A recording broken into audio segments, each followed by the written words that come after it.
अच्छा जी, हमने business finance शुरू किया है कल। और उसमें मैं जल्दी से आपको एक समरी बता दूं। आप वैसे तो हमने इसको देख लिया है, यस सर हम। लेकिन उसमें क्या, एक तो ये कि बिजनेस फाइनेंस क्या होता है आपको पता है। फिर बिजनेस फाइनेंस क्यों रिक्वायर्ड होता है ये भी हमने देख लिया। बिजनेस आपको एक्सपैंड करना है, बिजनेस सेटअप रन करना है, करने के लिए आपको बिजनेस चाहिए। किसी डिफिकल्टी में आ गया है जिसे लिक्विडिटी क्राइसिस बोलते हैं या फाइनेंशियल क्राइसिस भी बोल सकते हैं। हम्म। बिजनेस ने रिसर्च एंड डेवलपमेंट करनी है जिसके बगैर गुजारा नहीं है, पर्टिकुलरली अगर कंपटीशन मौजूद है तो आपको नए से नई इनोवेशन अपने। एडवर्टाइजमेंट्स भी करनी है हाँ, वो रिसर्च एंड डेवलपमेंट में नहीं आ रहा, अपने उसमें नहीं। वर्ड को इम्प्रूव जो करना है। रिसर्च एंड डेवलपमेंट में एडवर्टाइजमेंट नहीं आती। रिसर्च एंड डेवलपमेंट का मतलब है तो कि बिजनेस आप। फाइनेंस में मार्केटिंग वगैरह नहीं है कि? नहीं नहीं, आएगी तो सही, हम यहाँ भी बात कर रहे हैं कि बिजनेस फाइनेंस रिक्वायर्ड क्यों है। अच्छा रिक्वायरमेंट। तो बिजनेस फाइनेंस तो मार्केटिंग के लिए भी चाहिए। हाँ, अच्छा, आप कह रहे हो एडवर्टाइजमेंट होगा। मतलब मार्केटिंग एडवर्टाइज करना है तो उसके लिए हमें फाइनेंस तो चाहिए होगा ना, बिल्कुल सही है। तभी तो तो होगा ना। जब आप बिजनेस सेटअप कर रहे हैं, एक्सपैंड कर रहे हैं, डिफिकल्टी में आपको चाहिए, रिसर्च एंड डेवलपमेंट के लिए चाहिए। और अपने जो आपके रूटीन के खर्चे हैं, जैसे हमने आपको पहले भी बात की थी, एडवर्टाइजमेंट भी एक रूटीन का खर्चा है। अगर बिजनेस रन करना है तो आपको वो करना ही पड़ेगा। जैसे बिजली का बिल देना है, वर्कर्स की वेजेस पे करनी है, सप्लायर के को रॉ मटेरियल के लिए पे करना है, तो मार्केटिंग पे भी खर्च करना ही है। तो ये रूटीन के आपके एक्सपेंसेस हैं जो आपको करने ही हैं, इसके बगैर बिजनेस नहीं चल सकता। अच्छा, और एक चीज जो इम्पोर्टेंट थी, और ये जो कि पेपर में आती भी है, वही हमने उसको देखा कि क्या, कि आपका जो कैपिटल और रेवेन्यू एक्सपेंडिचर दोनों में फर्क है। और ये आपको पता होना चाहिए, हमने इस पे बात भी की थी। और इसमें हमने पॉइंट्स देखे थे कि एक तो ये है कि कैपिटल एक्सपेंडिचर जब होता है तो उसमें क्या होता है, आपकी जो कैपेसिटी है, कैपेसिटी इंक्रीजेज। अच्छा, कैपेसिटी कौन सी वाली? भाई, capacity to earn, capacity to produce, दोनों। टू प्रोड्यूस, या हम कह सकते हैं टू अर्न, इसी तरह। लेकिन रेवेन्यू एक्सपेंडिचर में ऐसा कुछ नहीं होता, यानी कि उसमें कैपेसिटी कोई नहीं बढ़ती, आप जो भी कर लें। अच्छा, फिर हमने ये भी पढ़ा कि जो रेवेन्यू एक्सपेंडिचर होता है वो एक, यहाँ मैं लिख रहा हूँ इसलिए, रिकरिंग एक्सपेंडिचर होता है। रिकरिंग का मतलब होता है कि आपको बार बार पे करना है अगर आपको उसका बेनिफिट लेना है। और हमने पढ़ा था कि वेजेस पे कर रहे हो तो महीने में दोबारा पे करनी है, हम्म। वरना वर्कर्स काम नहीं करेंगे। जबकि जो कैपिटल एक्सपेंडिचर होता है वो रिकरिंग नहीं होता, आपने एक दफा कर दिया, अब सुकून है, अब आपको उसका बेनिफिट मिलना है लंबे अरसे तक। एक अच्छा, मशीनरी परचेज की है तो तो अब मशीनरी उसका इस्तेमाल होगा। वो बस एक दफा आपने पे करना है। बाकी उसका बिजली का खर्चा वो एक वो हाँ, रेवेन्यू। वो वेरी गुड, जो बिजली का खर्चा होगा मशीन को चलाने में वो रेवेन्यू एक्सपेंडिचर है। जो मशीन खरीदने का खर्चा एक दफा कॉस्ट जो होगा, मशीन की है वो वो एक एक दफा दफा है। है तो वो बिल्कुल, कैपिटल है। बिल्कुल सही। अच्छा, फिर इसी तरह से हम ये कहें आगे कि जो कैपिटल एक्सपेंडिचर होता है उसमें अगर हम ट्रीटमेंट की बात करें तो आपके एसेट्स बढ़ते हैं, एसेट्स इंक्रीज। एसेट्स में क्या आता है, वो सारी आइटम जो बिजनेस ओन करती है। उसमें बिल्डिंग आ सकती है, उसमें मशीनरी आ सकती है, उसमें आपकी कोई और इक्विपमेंट व्हीकल्स है आ वो आ सकती हैं, सकता है, इक्विपमेंट है। आपकी ट्रांसपोर्ट व्हीकल्स आ सकती हैं, ये सब। और ये सारा कैपिटल एक्सपेंडिचर है, देख लो, वन टाइम एक्सपेंडिचर है ये। हम्म। अच्छा, और जो रेवेन्यू एक्सपेंडिचर है उसमें एसेट इंक्रीज कोई नहीं होता। अच्छा, उसके अंदर जो रेवेन्यू एक्सपेंडिचर है वो क्या करता है, अच्छा, तो जब एसेट इंक्रीज होते हैं तो इसका मतलब है ये क्या करता है, it increases the wealth of the, it increases the, आप कह लो नेट वर्थ, ऐसे कह लो, ऑफ द बिजनेस। बिजनेस की जो वैल्यू है वो बढ़ती है कि भाई बिजनेस के पास इतने एसेट्स हैं, net worth of the business. जबकि अगर मैं इसकी बात करूं रेवेन्यू एक्सपेंडिचर की, तो उसमें एसेट्स में कोई इजाफा नहीं होता। अच्छा, फिर हमने ये पढ़ा कि जो रेवेन्यू एक्सपेंडिचर है वो एक एक्सपेंस है, और वो कहाँ रिकॉर्ड, वो एक्सपेंस, अगर ये एक्सपेंस है, मैं लिखता हूँ सब्ट्रैक्टेड फ्रॉम रेवेन्यू। रेवेन्यू फिर एक्सपेंडिचर, सैलरी जो है वो किसमें आएगी? सैलरी जो है वो भी आपका एक रेवेन्यू एक्सपेंडिचर है, क्योंकि आपको सैलरी हर महीने पे नहीं करनी। लाइक अगर एक कंपनी है जो हर दिन अपने वर्कर्स को पे करती है, हम्म। और एक कंपनी है जो तो छह मंथ 6 महीने बाद पे ऐसे नहीं करती है। होता, वैसे 6 महीने बाद पे करें। लाइक एग्जाम्पल के हाँ, तौर पे लेकिन अगर कहो सैलरी ना, है लाइक तो हर लंबा टाइम। महीने बाद पे कर रहे हैं, और आपको पे करना ही है। तो ये अगर 6 महीने बाद भी पे कर रहे हैं तो वो यही होगा कि हर महीने की जमा करके 6 महीने बाद पे कर देंगे। ऐसा नहीं हो सकता कि 6 महीने बाद आपने कहा कि बस इतनी अमाउंट आपकी है, तो वो आपको सैलरी लाइक तो। एडअप करके जो है ना, हाँ, वो लेकिन इसमें ये कि वो बात है। पर मंथ ही काउंट होगी ना, अगर देखा जाएगा कि इतनी मंथ की काउंट हो रही है, लेकिन ऐड करी जा रहे हैं और बाद में इकट्ठी देंगे, वो फिर भी रेवेन्यू एक्सपेंडिचर में ही आती है। क्या सैलरी देने से आपकी अर्निंग कैपेसिटी बढ़ जाती है बिजनेस की? वो तो वही रहेगी, नहीं, वो वही तो वर्कर है, वही काम कर रहेगी। रहा है, वो ऐसे ही काम करेगा। अच्छा, ये जो रेवेन्यू एक्सपेंडिचर है इसको सब्ट्रैक्ट करते हैं रेवेन्यू में से। ठीक है। तो रेवेन्यू एक्सपेंडिचर जितना भी होता है, ये क्या करता है आपके, ये इट इज रिकॉर्डेड, आपने याद रखना है, ये हमने पढ़ा था, it is recorded in income statement. और हमने पढ़ा था कि जो इनकम स्टेटमेंट होती है, ये ऐसी स्टेटमेंट होती है जिसमें आप रूटीन के एक्सपेंसेस और जो भी आपकी इनकम है जो आ रही है, चाहे आप सेल करके पैसे कमा रहे हैं चीजों को, वो रिकॉर्ड की जाती है। तो आप रेवेन्यू में से जब ये माइनस करेंगे, ये माइनस की जाती है, तो ये और रिकॉर्ड होती है ये इनकम स्टेटमेंट में। ऑफ कोर्स ये आपके प्रॉफिट को कम तो करेगी, क्योंकि रेवेन्यू में से माइनस हो रहा है, और प्रॉफिट निकलता ही ऐसे है, रेवेन्यू माइनस एक्सपेंसेस। लेकिन कैपिटल एक्सपेंडिचर जो है ना, उसका ताल्लुक नहीं है इनकम स्टेटमेंट से। ये कहाँ रिकॉर्ड होती है? ये it is recorded in statement of financial position. It is recorded in statement of financial.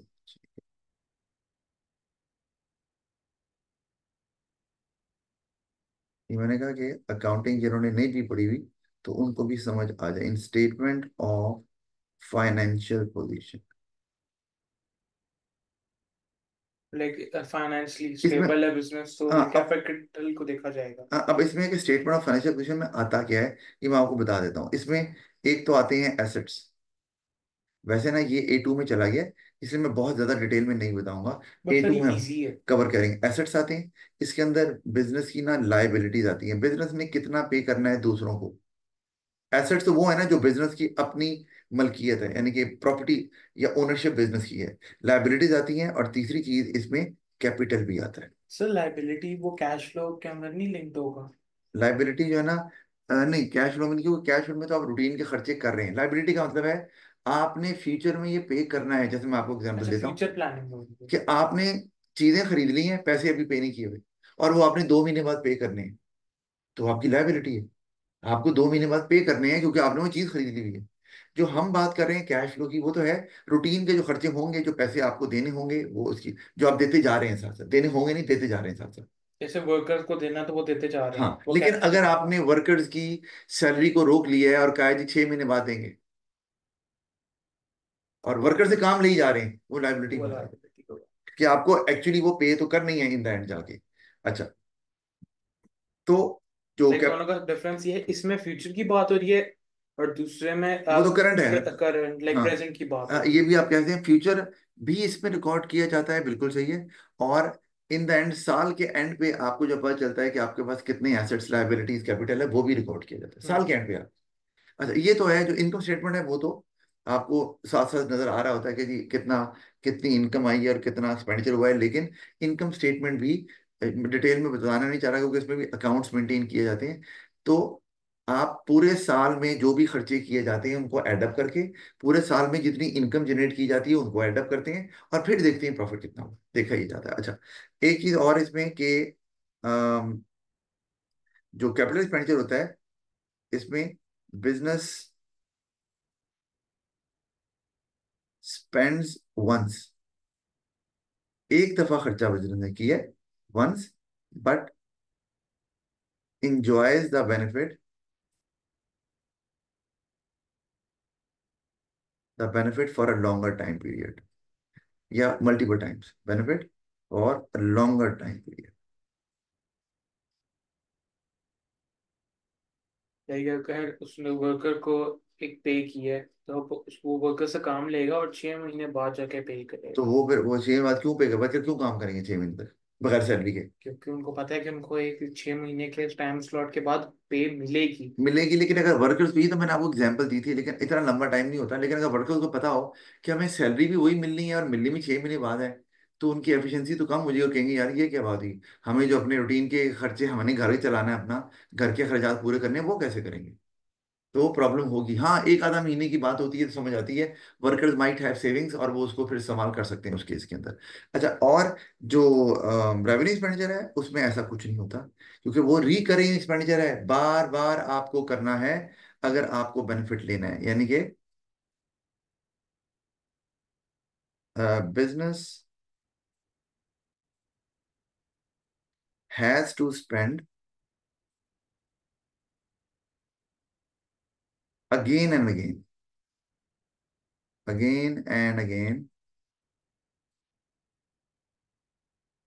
To get the benefit. अगर आपने benefit, get the benefit continuously, अगर आपको मुसलसल चाहिए उससे बेनिफिट, तो आपको मुसलसल खर्चा भी करना पड़ेगा, जो कि कैपिटल एक्सपेंडिचर में नहीं होता। अच्छा ये है, मैं इसको सेव कर ला तो कहेंगे तो आपको ये बोर्ड शेयर भी कर दूंगा। सर जैसे एक कंपनी है जो प्रोडक्ट्स बना के उन सेल करेगी, बट सेल करने के लिए उनको ट्रांसपोर्टेशन के व्हीकल्स चाहिए, ट्रक्स वगैरह चाहिए। तो अब उन्होंने ट्रक्स परचेज किए हैं तो वो तो कैपिटल हो गया हम्म। क्योंकि उन्होंने सिंगल टाइम परचेज की। सही। अब उन ट्रक्स को मेंटेन करना और उनमें फ्यूल जो है वो तो बार बार होगा क्योंकि लॉन्ग ट्रिप्स पे जा रहे हैं, तो वो फिर रेवेन्यू पर आएगा। ट्रांसपोर्ट में कोई पार्ट खराब भी हो सकता है व्हीकल्स का, और पेट्रोल भी आपको पे करना है, बिल्कुल सही। मेंटेनेंस और पेट्रोल की कॉस्ट रेवेन्यू रेवेन्यू एक्सपेंडिचर क्योंकि है। वो बार बार होगा। बिल्कुल, और जो व्हीकल परचेज कर रहे हैं वो कैपिटल एक्सपेंडिचर। गुड, आपको समझ आ गई अच्छे से। अच्छा, अब हम चलते हैं आगे। सोर्स ऑफ फाइनेंस पढ़ रहे थे, इंटरनल सोर्स ऑफ फाइनेंस की हमने बात की थी। बिजनेस जब अपने ही अंदर से रेवेन्यू को जनरेट करता है, जैसे कि वो हमने लिखा है sources with in the business, तो वो इंटरनल है, और उसमें जो पहला लिखा हुआ है रिटेन प्रॉफिट। तो मैंने आपको बताया था कि एक होता है कि प्रॉफिट ऑफ द बिजनेस, मैं यहाँ लिख रहा हूँ प्रॉफिट फॉर द ईयर, यानी कि ये प्रॉफिट है बिजनेस का।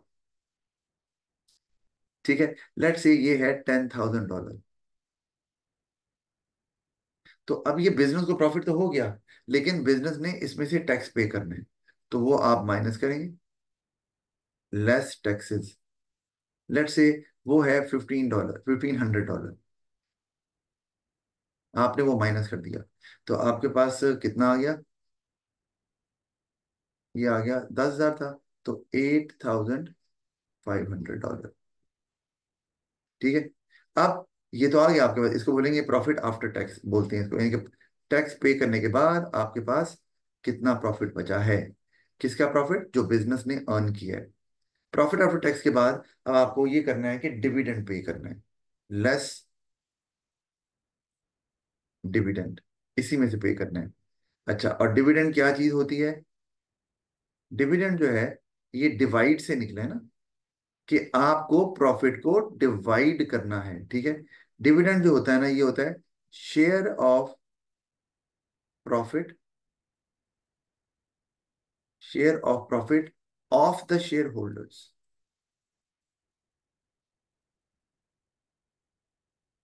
ठीक है जी, और वो उनको कैसे मिलेगा, उनकी इन्वेस्टमेंट के हिसाब से।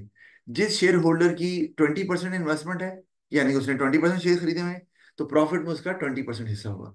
जिस शेयर होल्डर ने 10% शेयर खरीदे हुए हैं, उसका प्रॉफिट में 10% हिस्सा होगा। तो ये आपको डिविडेंड देना होता है, वो आपने दे दिया। लेट से वो था $7,500, मतलब इन टोटल की बात कर रहा हूँ, टोटल शेयर होल्डर्स को दिया, एडअप किया तो वो इतना बन गया। तो अब आपके पास बचा सिर्फ $1,000। मैं ये एग्जांपल दिया आपको। अच्छा, अब $1,000 बच गया, तो अब ये रिटेन प्रॉफिट की अमाउंट छोटी होती है, थोड़ी होती है, कम होती है। इसका मतलब है इसको किसी बड़े एक्सपेंडिचर को फाइनेंस करने के लिए इस्तेमाल नहीं किया जा सकता। और अगर आप कहते हैं कि अच्छा, इसको क्या बोल रहे हैं, इसको आप बोलते हैं retain profit. Sir shareholder एक दफा अगर पैसा लगाता है और शेयर्स खरीदता है तो बाद में उसको पैसा देने की जरूरत नहीं है। बिल्कुल नहीं है, शेयर होल्डर्स ने एक दफा पैसा डालकर शेयर खरीद लिए। अब शेयर जो है वो एक्चुअली सर्टिफिकेट्स हैं जो शेयर होल्डर के पास हैं। अगर अब वो होता क्या है, शेयर होल्डर को फायदा कैसे होता है कि उसको प्रॉफिट तो मिल रहा है, लेकिन अगर बिजनेस अच्छी चल रही है, बिजनेस अच्छा चल रहा है, तो बिजनेस शायद और शेयर इशू करना चाहे, और कैपिटल जो है ना वो रेज करना चाहे, तो शेयर होल्डर चाहे तो और खरीद सकता है। नहीं खरीदने, तो फिर जो नए शेयर होल्डर्स हैं वो आ जाएंगे बिजनेस में, जो खरीदेंगे वो शेयर्स। तो इस तरह से है, आपके ऊपर है, ये शेयर होल्डर्स के ऊपर, वो खरीदना चाहते हैं कि नहीं, कंपल्शन कोई नहीं है आपके ऊपर, लेकिन फिर आपको प्रॉफिट वो उसी हिसाब से मिलेगा जितने आपने शेयर खरीदे होंगे। हम्म। अच्छा, तो अब ये $1,000 है तो और इसलिए, जो ये $1,000 जैसे ही है, तो अब उसमें से वर्कर्स का कितना मतलब आप इनकम नहीं, निकालोगे? वर्कर जो है वो प्रॉफिट, जब मैंने ये लिखा प्रॉफिट फॉर द ईयर, तो इसमें से सैलरी वगैरह सारे एक्सपेंसेस माइनस करने के बाद प्रॉफिट आ रहा है। अच्छा, बिजनेस के एक्सपेंसेस जो है वो निकाल के फिर सारे, ये। सैलरी, रेंट, आपका कोई क्या कहते हैं, आपने को रॉ मटेरियल परचेज किया है वो, या अदर कॉस्ट, सब कुछ है वो माइनस करने के बाद। ओके। अच्छा, अब ये जो है ना, इसको short term source of finance बोल रहे हैं, क्योंकि इसमें अमाउंट थोड़ी होती है, तो आप इसमें कोई बड़ा खर्चा कह दिए, मैं $1,000 से एक कंपनी टेक ओवर करूंगा, भाई कैसे करोगे टेक ओवर आप $1,000 से, नहीं कर सकते आप इसमें। अच्छा, तो ये इंटरनल सोर्स ऑफ फाइनेंस है, ज्यादातर बिजनेस का अपना पैसा है, तो फौरी आपके पास अवेलेबल है, हमने ये कल पढ़ा था, ये सारे एडवांटेज और डिसएडवांटेज पढ़ लिए मैं, तो मैं इसको नहीं रिपीट कर रहा, और डेवलप आपको करना आना चाहिए। तो आगे आगे जी, अच्छा, सबसे बड़ा जो फायदा रिटेन प्रॉफिट का है ना, वो ये है, फौरी अवेलेबल है, क्योंकि बिजनेस के पास रेडी कैश की शक्ल में ही पड़ा हुआ है, बेचना भी नहीं है। एक होता है ना बिजनेस के पास, यार कोई व्हीकल है, यार व्हीकल बेचते हैं यार, कैश आएगा हमें चाहिए, बिजनेस के पास पहले रेडी कैश पड़ा हुआ है बैंक अकाउंट में, जो बिजनेस का बैंक अकाउंट है, तो फौरी इस्तेमाल कर सकती है जरूरत के वक्त, इमरजेंसी में। और दूसरा ये कि प्रॉब्लम ये है कि वो होती थोड़ी अमाउंट है, तो आप उसे कोई बड़ी एक्सपेंशन को या कोई एक्सपेंडिचर सर को लाइक अगर बड़ा सपोर्ट कोई नहीं कर सकते। लाइक बिजनेस में कोई बड़ी परचेज करनी है, तो उसके लिए वो पैसे कैसे इनकम लाइक जनरेट करेंगे? हाँ, वो अब वो बात करते हैं, अभी उसके लिए फिर हम जाएंगे long term source of finance. जैसे उसने अगर टेक ओवर करेंगे किसी कंपनी को वो या भी हम पढ़ेंगे, अभी करेंगे। एक्सपैंड करेंगे। अच्छा, अब आगे आगे अगला, अभी हम पढ़े इंटरनल सोर्स ऑफ फाइनेंस में सेल ऑफ एग्जिस्टिंग एसेट्स, मैंने ब्रैकेट में आइडल भी लिख दिया। तो मैंने आइडल इसलिए लिखा है कि भाई, अच्छा, अब ये है कि आपके पास कुछ एसेट्स पड़े हुए हैं, लेकिन आपको पता है कि यार इस्तेमाल नहीं हो रहे। जैसे कि एग्जाम्पल है, एक दुकानदार है, उसने कहा यार दुकान तो मेरी है, लेकिन मेरी आधी दुकान इस्तेमाल होती है, बाकी होती नहीं। मेरे पास जितने कस्टमर्स आते हैं और जितनी मेरे पास चीजें हैं, वो मेरी आधी दुकान ऑक्यूपाई करती हैं बस। तो कहते हैं यार, मैं पूरी दुकान जो मैंने ली हुई है, मैं उसको क्या करूं, और मुझे अगर पैसे चाहिए, तो वो बाकी आधी दुकान पार्टीशन करके बेच देता है, क्योंकि उसको जरूरत नहीं है। वो दुकान, वो जो आधी दुकान है, वो उसका आइडल एसेट है, क्योंकि दुकान एक नॉन करंट एसेट है, कंपनी का वो उस दुकानदार का है। इसी तरह दुकानदार के पास या एक फैक्ट्री है, उसमें एक मशीनरी है या कुछ मशीन्स हैं, वो बेकार पड़ी हुई, इस्तेमाल में नहीं आ रही हैं, आपके पास इतनी आउटपुट प्रोड्यूस करने के लिए है ही नहीं, तो फिर आप उस मशीन को बेच दो। आपके पास 10 व्हीकल्स हैं, 8 इस्तेमाल होती हैं, 2 नहीं होती, तो उन 2 व्हीकल्स को बेच दो। ये मैं बता रहा हूं, अगर आपको फाइनेंस चाहिए तो आप इसका भी इस्तेमाल कर सकते हैं, लेकिन you need to be very very careful. ये आपने 2 व्हीकल्स बेची जो आपको लगा के एक्स्ट्रा पड़ी हुई थी, आइडल थी, और आपको 1 महीने बाद ही उन 2 की भी जरूरत पड़ गई, क्योंकि डिमांड बढ़ गई, तो फिर ये मामला खराब हो गया। अब आपको नई खरीदनी पड़ लाइक जाएंगी। फ्यूचर में प्लान करके कि जरूरत ना हो। एग्जैक्टली exactly, जरूरत ना हो, आपको अच्छे से देखना है, वरना आपको दोबारा खरीदनी पड़ जाएंगी, तो आपको पैसे कहीं ज्यादा देने पड़ जाएंगे, क्योंकि महंगाई तो होती जा रही है, सीधी बात है। अच्छा, तो ये चीज है। अच्छा, एक और चीज, ये तो है वो एसेट्स जो आप इस्तेमाल नहीं कर रहे। अच्छा, इसमें एक और भी चीज इस्तेमाल होती है, मैंने नीचे लिखा हुआ है, मैं यही बता देता हूँ, वो है सेल एंड लीज बैक, वो नीचे मैंने लिखा हुआ है, ठीक है, ये यहाँ पर मैंने कहा ये साथ बताना जरूरी है। इन दोनों में फर्क क्या है? एक है आपके पास एसेट्स पड़े हुए हैं लेकिन वो आइडल है, यानी कि इस्तेमाल में नहीं आ रहे, बेच दो, उससे आपको कैश आ जाएगा, फाइनेंस आ जाएगा, आप इस्तेमाल करें। एक है आप वो एसेट जो करंटली यूज कर रहे हैं, उनको भी बेच सकते हैं। आपके सर वो कैसे? वो एसेट्स अगर बेचेंगे तो फिर प्रोडक्शन कैसे करेंगे, मैन्युफैक्चरिंग जो हो रही है वो रुक नहीं जाएगी। तो उसका तरीका ये लिखा है, sale and lease back. Leasing आप समझते हैं, किसी चीज को किराए पर ले लेना, लीजिंग का कॉन्सेप्ट ये कहता है, और आप उसका किराया हर महीने पे करते रहते हैं और उसको यूज करते रहते हैं। जैसे ही आप पे करना छोड़ देंगे, वो चीज आपसे ले ली जाएगी। ये जो गाड़ियां लीजिंग पे ली जाती हैं, उनका भी कॉन्सेप्ट एक्चुअली यही है, कि आपने गाड़ी किराए पे लिया, आप चला रहे हैं, और आप उसका जो है वो किस्त देते जा रहे हैं, जिसे इंस्टॉलमेंट बोलते हैं। अगर आप नहीं पे करेंगे तो वो गाड़ी आपकी ले लेंगे, क्योंकि गाड़ी आपके नाम पर होती ही नहीं, वो बैंक के नाम पर होती है। तो लेकिन अगर आप प्लान करें कि मैंने लीजिंग के थ्रू गाड़ी खरीद लेनी है इन द एंड, तो सारी किस्तें पूरी अगर आप कर देते हैं तो बैंक आपको नो ऑब्जेक्शन सर्टिफिकेट देगा, और फिर गाड़ी आपके नाम पर ट्रांसफर भी हो सकती है। लेकिन ये एंड की बात है। लीजिंग का कॉन्सेप्ट तो यही है कि आपने किराए पे चीज ले ली, आप इस्तेमाल कर रहे हैं और उसका किराया पे कर रहे हैं, जिसे हम इंस्टॉलमेंट बोल रहे हैं। तो आप ये कर सकते हैं कि वो एसेट्स जो आपके इस्तेमाल में हैं उनको बेचें। फर्ज किया आपने एक मशीन बेची है, वो बिक गई है, फर्ज किया $20,000 की, आपके पास $20,000 फाइनेंस आ गया, राइट। अब आपने वो ही मशीन दोबारा लीजिंग पे उठा ली है, लेकिन अब आपको हर महीने सिर्फ $500 देना पड़ रहा है। तो आपके लिए आसान है। फायदा ये हुआ, मशीन आपके पास ही पड़ी हुई है, वो कहीं नहीं गई, आपने उसको बेचा और लीज पे वापस उठा लिया। तो अब आपके पास $20,000 इकट्ठा आ गया और आप सिर्फ $500 महीने का दे रहे हैं, तो आपके पास फाइनेंस इकट्ठा हो गया।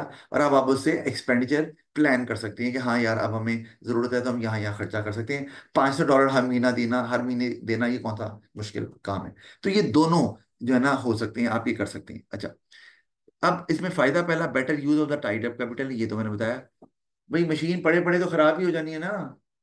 एक गाड़ी खड़ी हुई है, इस्तेमाल नहीं कर रहे, तो इंजन भी उसका सीज हो जाना है, टायर भी उसके फ्लैट हो जाने हैं, सारी बात यही होना है। तो बेहतर नहीं है कि उनको इस्तेमाल नहीं कर रहे तो बेच दो, उससे पैसे ले लो।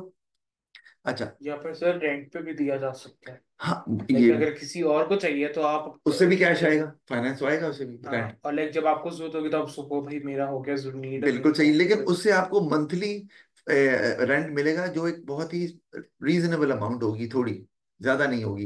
लेकिन आप बेचोगे तो बहुत बड़ी अमाउंट आएगी, ज्यादा बड़ी, तो वो डिपेंड करता है आपको पैसे कितने चाहिए उस वक्त। अच्छा, फिर fairly large amount can be obtained. बिल्कुल, काफी बड़ी अमाउंट डिपेंड करता है, अगर आप जैसे बिल्डिंग है, तो अपनी बिल्डिंग बेच रहे हो तो फिर पैसे तो बहुत ज्यादा आ गए आपके पास। होता नहीं, कई लोग ऐसे करते हैं, बिजनेस की एग्जांपल नहीं दे रहा, यार हमें पैसों की जरूरत थी, हमने अपना घर बेच दिया और हम किराए पे चले गए या छोटे घर में चले गए। होता है ऐसे, अमाउंट आपका बड़ी आ गई, वो आप इस्तेमाल करेंगे और छोटे घर में शिफ्ट हो गए। तो इस तरह से बिजनेसेस भी करते हैं, एक बड़ी बिल्डिंग से शिफ्ट होकर छोटी बिल्डिंग में आ गए, उस बिल्डिंग को बेच दिया और उससे जो पैसे आए उससे आपने अपना फाइनेंसिंग कर ली, जो भी आपको बिजनेस एक्टिविटी करनी थी। तो ये हो सकता है। अच्छा, नुकसान क्या है, it take some time to sell. जारी बात है, प्रॉपर्टी जो है या मशीन जो है, इक्विपमेंट जो है, जल्दी तो नहीं बिकती। आप इश्तिहार देंगे, आप वेट करेंगे, कोई बायर आएगा तो आप उसको फिर बेचेंगे, बल्कि हर एक को थोड़ी मुंह उठा के बेच देंगे, निगोशिएट करेंगे, अच्छी प्राइस मिलेगी तो बेचेंगे, तो टाइम लगेगा। इमरजेंसी में ये काम नहीं करेगा ये वाला source. It is not available to new businesses as they do not have surplus assets, ये भी है। भाई एक बिजनेस जो अभी स्टार्ट हुआ है, उसको कैसे पता कि मेरे कौन से एसेट सरप्लस या आइडल पड़े हुए हैं और कौन से नहीं पड़े हुए। सरप्लस का एसेट्स का मतलब यही है ना, आइडल पड़े हुए। भाई एक बिजनेस जो फर्ज किया 5-10 साल से चल रहा है, उसे पता चलता है कि यार ये चीजें, ये 2 कमरे इस्तेमाल ही नहीं होते, या ये 2 मशीन इस्तेमाल नहीं होती, या ये एक व्हीकल हमारी पड़ी हुई है, ये कभी भी इस्तेमाल नहीं होती।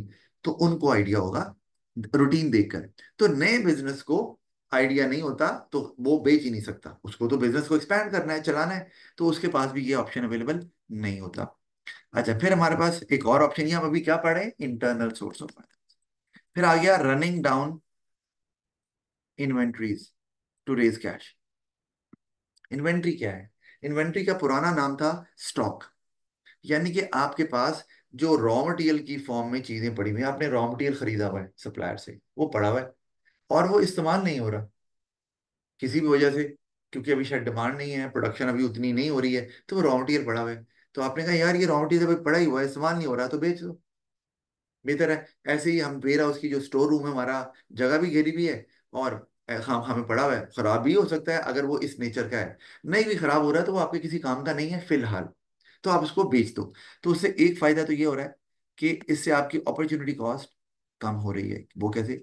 वो पैसा जो आपने सप्लायर से रॉ मटेरियल खरीद कर फंसा लिया, वो आपके स्टोर रूम में, वेयर हाउस में, गोडाउन में पड़ा हुआ है। सीमेंट की बोरियां बोरियां ली थी, पड़ी हुई, कंस्ट्रक्शन आपकी उतनी हो नहीं रही अभी, तो आपकी अपॉर्चुनिटी कॉस्ट पड़ी हुई, वो पैसा फ्रीज हुआ हुआ है, उसको, सीमेंट की बोरियां किसी को बेच दो और उससे पैसा ले लो और उसको किसी और पर्पस के लिए बिजनेस में इस्तेमाल कर लो।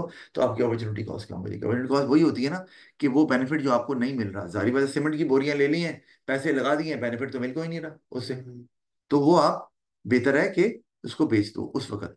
अच्छा, फिर इट रिड्यूसेस स्टोरेज कॉस्ट, जारी बता, आपके लिए वो जगह भी बच जाएगी, खाम खामे आपने स्टॉक करके रखा हुआ है, वहां आप जो है कोई और प्रोडक्शन कर सकते हैं, कोई और काम कर सकते हैं, कोई बेटर पर्पस हो सकता है उस एरिया का बिजनेस के लिए, जो कि बिजनेस को फायदा दे सकता है। अच्छा, तो जैसे कि अगर वर्कर्स हैं तो वर्कर जो है ना उनके लिए एक सर्टन वर्किंग स्पेस चाहिए, और आपके पास एम्पल स्पेस नहीं है। आपने वहां से वो स्टोर रूम खाली कर दिया, क्योंकि आपका स्टॉक हटा दिया आपने, अब जगह बच गई है, तो आपने कुछ वर्कर्स वहां शिफ्ट कर दिए हैं ताकि they can work easily and efficiently, क्योंकि जगह कम होने की वजह से वर्कर्स जो है ना वो आसानी से या एफिशिएंसी से काम नहीं कर पा रहे थे। अच्छा, फिर है may have to refuse customers if enough stock is not available, ये भी है। ये नहीं करना कि मुंह उठा के स्टॉक बेच दिया, वही कैलकुलेशन करनी है, फोरकास्ट करना है कि भाई आइंदा वाकई स्टॉक की जरूरत नहीं है अभी 6 महीने, साल, 8 महीने। तो अगर ऐसा हुआ आपने बेचा और आपको महीने बाद दोबारा से उस स्टॉक की जरूरत पड़ गई, तो आपको तो खरीदना पड़ जाएगा। वो आपने पहले खरीदा था सस्ता, अब खरीदेंगे तो रेट बढ़ गया हुआ है, महंगा पड़ जाएगा। तो ये भी आपको देखना है, तो आपको महंगा भी पड़ जाएगा और हो सकता है कस्टमर को रिफ्यूज करना पड़ जाए। अचानक डिमांड बढ़ गई, आपने कहा जनाब हमारे पास स्टॉक नहीं है, हम आपको नहीं बेच सकते, तो आपका वो कस्टमर मिस हो गया, आपकी पोटेंशियल सेल्स गई, पोटेंशियल प्रॉफिट गया। तो आपको देखना है कि क्या आगे डिमांड बढ़ तो नहीं रही। अगर आपको डेड श्योर है कि नहीं यार आगे तो अभी डिमांड बढ़ने का कोई चांस नहीं है, आगे सीजन आ ही नहीं रहा, सीजन जा रहा है, समझ आती है बात की। अच्छा, फिर आगे चलते हैं हम। सडन इंक्रीज इन डिमांड में, जैसे मैं आपको एक एग्जांपल देता हूँ, आपको पता है कि ये जो दुकान वाले होते हैं, इनकी जो है वो सेल लगती है जब एंड ऑफ सीजन होता है। तो एंड ऑफ सीजन सेल का मतलब यही होता है कि आप स्टॉक निकालना चाह रहे हैं, आपके पास जो कपड़े आए हुए हैं, पड़े हुए हैं, वो सीजन जा रहा है और ये आगे बिकने वाले लाइक नहीं है। विंटर के एंड पे या समर के एग्जैक्टली बिल्कुल एंड पे। सर्दियां जा रही हैं, कपड़े पड़े हुए हैं, आपने कहा ये तो अब गर्मियों में किसी ने लेने ही नहीं है, तो फिर आप क्या करोगे, इसको बेच दोगे, डिस्काउंट प्राइस पे डिस्काउंट पे निकालोगे, और जितने भी पैसे आएंगे एटलीस्ट पैसे तो आएंगे, तो आपके पास एक फाइनेंस तो आया। माना उससे शायद प्रॉफिट आपको नहीं भी हो रहा ज्यादा, अगर फर्ज किया उतना नहीं हो रहा, लेकिन फाइनेंस आ रहा है, और आप उसको फिर गर्मियों के कपड़े खरीदने के लिए या बनाने के लिए इस्तेमाल कर सकते बट हैं, सर जिसका ये है सीजन ना आ रहा कि है। जैसे अगर आप डिस्काउंट देते हो तो फिर बल्क में लोग बाय करना ये भी स्टार्ट है, कर ये भी देंगे। बात सही है, लेकिन ये डिपेंड करता है कि अगर तो एंड ऑफ सीजन सेल है तो फिर बल्क में बाय कोई भी नहीं करता, फिर भी, और एंड ऑफ सीजन में कोई रश नहीं लगा होता। हाँ, अगर आपने दुकान खोली है और आप चाहते हैं कि इसको दुकान को प्रमोट करना है हमने, और लोगों को पता चले कि यहाँ एक दुकान है जो चीजें बेचती हैं, और आप कस्टमर्स गेन करने के लिए अगर सेल लगा रहे हो, ये that is sufficient something else, और वो आपकी बात ठीक है, ताकि लोग ज्यादा खरीदें और सेल में इजाफा होना शुरू हो जाए। लेकिन एंड ऑफ सीजन सेल इसलिए होती ही नहीं है। और वो मैं खुद असल में जो अच्छे ब्रांड्स हैं ना, मैं एंड पे जाके जो फ्लैट 50%, फ्लैट 70% उठाता हूँ, लेकिन मैंने वहां ये नहीं देखा कि वहां को अन्नी मची हुई है या रश लगा हुआ है और लोग ले रहे हैं, ऐसा नहीं, क्यों, जारी बात है, सर्दियां खत्म हो रही तो कोई बंदा लेके, देखा जाए तो आपने चीज लेकर अलमारी में रखनी है, पहननी थोड़ी है, तो कोई सीजन तो जा रहा है। तो वो हर कोई नहीं करता, लेकिन समझदारी तो मेरा ख्याल इसी में है। आपको वही ब्रांड सस्ता मिल रहा है जो इतना अच्छा है, आप अगले साल पहन लो यार, क्या हो गया। अच्छा खैर, एनीवे, लेकिन हर कोई नहीं कहता, नहीं करता ऐसे। अच्छा, सडन इंक्रीज इन डिमांड में force business to request supplier to deliver stock urgently, yes. अगर आपने अपना स्टॉक बेच दिया और आपने फ्यूचर नहीं देखा कि आगे सीजन आ रहा है कि जा रहा है, डिमांड बढ़ रही है कि नहीं, या बढ़ तो नहीं जाएगी, तो आपको फिर सप्लायर को कहना पड़ेगा भाईजान यार जल्दी से स्टॉक भेजो। वो फिर फायदा उठाएगा आप मौके से, कहेगा जनाब जल्दी तो मैं नहीं कर सकता, हाँ अगर आप ज्यादा रेट देते हैं तो मैं आपको चीजें भेज, तो आपको महंगा पड़ जाएगा और आपका प्रॉफिट स्क्वीज हो जाएगा। तो ये प्रॉब्लम इसमें आ जाती है। अच्छा, last internal source of finance हमें नजर आ रहा है ओनर सेविंग। अच्छा, ये याद रखना है कि ओनर सेविंग जो है ना, ये मैं इसको ना आपको बता देता हूँ यहाँ पे, ये ऑप्शन हर तरह के बिजनेस को अवेलेबल नहीं है, आपने ये याद रखना है। ये यार ऊपर कैसे जाता है, नहीं, ये सामने आ गया ना, एक मिनट जस्ट, नीचे नहीं जा रहा है, या अच्छा, ये मैं आपको दिखाना चाह रहा था कि आपका जो, तो यहाँ पे जगह, यहाँ पे है जगह, चलिए यहाँ लिख लेते हैं। आपको बताने चाह रहे थे कि जो ओनर सेविंग है ना, ये हर एक को, हर बिजनेस को अवेलेबल नहीं है ये वाला ऑप्शन सोर्स ऑफ फंड के तौर पर। वो क्यों, क्योंकि आपके पास होते हैं अनइनकॉर्पोरेटेड बिजनेस,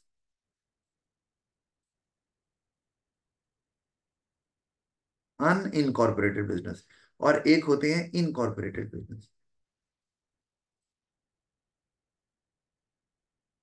अनइनकॉर्पोरेटेड का मतलब होता है कि बिजनेस और ओनर एक ही हैं, उनमें कोई फर्क नहीं है। तो उसमें आ जाते हैं आपके पास सोल ट्रेडर, उसमें आपके पास आ जाता है जी पार्टनरशिप।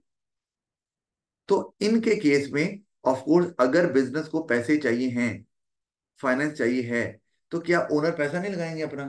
वो अपना जाती पैसा इस्तेमाल करेंगे। तो यहां पर ओनर सेविंग इस्तेमाल होगी, यानी कि ओनर का जाती बैंक बैलेंस जो पड़ा हुआ है, ठीक है, या उसने घर के खर्चों के लिए रखा हुआ है, वो वहां से निकाल कर कि कहीं जरूरत पड़ने पर इस्तेमाल करना पड़ सकता है घर के लिए, वो कारोबार में लगाएगा। क्यों? उसे पता है कारोबार और उसमें कोई फर्क नहीं है। अगर कारोबार ने कोई पैसे देने हैं, कोई कर्जा लिया हुआ है, कोई लोन लिया हुआ है, तो वो ओनर नहीं देना है, दोनों में कोई फर्क नहीं है। इसलिए हम बोलते हैं इसको अनइनकॉर्पोरेटेड बिजनेस। जबकि इनकॉर्पोरेटेड बिजनेस जो होते हैं, इसमें सेपरेट लीगल आइडेंटिटी होती है, बिजनेस और ओनर दोनों अलग अलग हैं। सोल ट्रेडर और पार्टनरशिप के केस में, यानी कि अनइनकॉर्पोरेटेड बिजनेस में, सेपरेट लीगल आइडेंटिटी नहीं होती। तो इसमें जैसे कि हम कहते हैं लिमिटेड कंपनीज, इसमें पब्लिक लिमिटेड कंपनी भी आ जाती है और इसमें प्राइवेट लिमिटेड कंपनी भी आ जाती है, दोनों। अब मुझे आप बताओ, अगर बिजनेस को पैसे चाहिए, तो अब लिमिटेड कंपनीज है, तो इसमें तो होते हैं शेयर होल्डर्स। शेयर होल्डर्स अपना जाती पैसा जो उन्होंने घर के लिए रखा हुआ है या अपने लिए रखा हुआ है, वो क्यों देंगे? उन्होंने शेयर खरीदे, पैसा बिजनेस को दिया, कहेंगे बस हमारा जिम्मा नहीं है अब। क्योंकि बिजनेस अलहदा वजूद रखता है, वो कहेगा भाई आपका काम है, आपने जैसे भी है आप मैनेज करें, हमारा ये काम नहीं है। तो लिमिटेड कंपनीज के केस में ओनर सेविंग्स की ऑप्शन अवेलेबल नहीं होती, ओनर सेविंग्स की ऑप्शन नहीं होती। इसका मतलब ये है कि मैं क्यों लिख रहा हूं कि अगर P2 में आपको सवाल आता है कि बताएं जी कोई सी दो सोर्सेज ऑफ फाइनेंस और उनको एक्सप्लेन करें जो बिजनेस को अवेलेबल है, और केस स्टडी में लिखा हुआ है कि ये एक लिमिटेड कंपनी है, और जिस बच्चे ने लिख दिया कि owner saving is one of the source of finance, तो वो उसको 0 नंबर मिलेगा, क्योंकि लिमिटेड कंपनीज में ये ऑप्शन अवेलेबल ही नहीं होता। हाँ, सोल ट्रेडर पार्टनरशिप में होता है, ठीक है, ये बताना था आपको। अच्छा, आगे चलते हैं हम। जी, तो अब इसको जल्दी से देख लें अगर हम, इसका फायदा क्या है कि क्विकली अवेलेबल सारे, ओनर का अपना पैसा है, जब जब मर्जी निकाल ले, चेक से कैश करा ले, एटीएम से निकाल ले, जो भी करना है, नो इंटरेस्ट इज पेड। तो अपना पैसा है तो इंटरेस्ट क्यों पे करना है? फायदा क्या है? अच्छा, इन दोनों की ना डेवलपमेंट आपको आनी चाहिए। क्विकली अवेलेबल का फायदा ये है कि अगर आपको फाइनेंशियल क्राइसिस आ गया है और आपको इमीडिएटली पैसा चाहिए, तो आपको फौरी पैसा अवेलेबल होगा। और आपकी जैसे प्रोडक्शन, मैं एग्जाम्पल देता हूँ, आपकी प्रोडक्शन चल रही है और अचानक रॉ मटेरियल कम हो गया, आपको फौरी कैश चाहिए, कैश नहीं है, तो आप अपनी पर्सनल सेविंग्स, ओनर सेविंग्स को इस्तेमाल करके फटाफट रॉ मटेरियल मंगवा लेंगे, और प्रोडक्शन नहीं रुकेगी।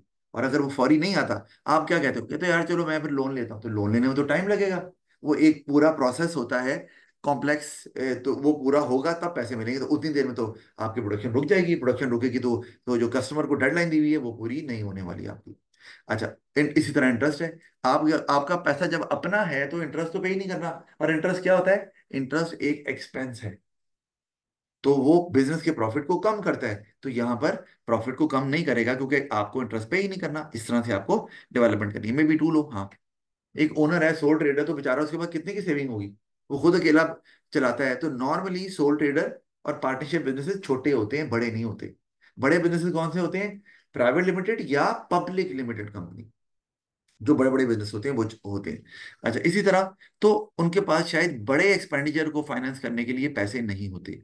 आपने कोई व्हीकल खरीदनी है, कोई बिजनेस को टेक ओवर करना है, कोई एक्सपेंशन करनी है, तो वो इस सोर्स ऑफ फाइनेंस से नहीं हो सकता। फिर पर्सनल सेविंग ये भी, कि अगर आपने अपना जाती पैसा लगा दिया, तो अगर बिजनेस डूबा, तो बिजनेस में जो पैसे लगाए हैं वो तो डूबेंगे, जो आपका जाती पैसा लगा है वो भी गया, आपकी पर्सनल सेविंग भी गई। तो अब आप अपने घर, बिजनेस को तो चलाने से गए, घर चलाने से भी गए आप। तो ये प्रॉब्लम लाइक रिस्क आप, इन्वॉल्व है। जी, रिस्क ज्यादा इन्वॉल्व हो जाएगा इसके अंदर। अच्छा, आगे हमारे पास आता है एक्सटर्नल सोर्स ऑफ फाइनेंस, लेकिन हम इसको कल कवर करेंगे, सर लेकिन जैसे इसको पढ़ एक जरूर आइएगा।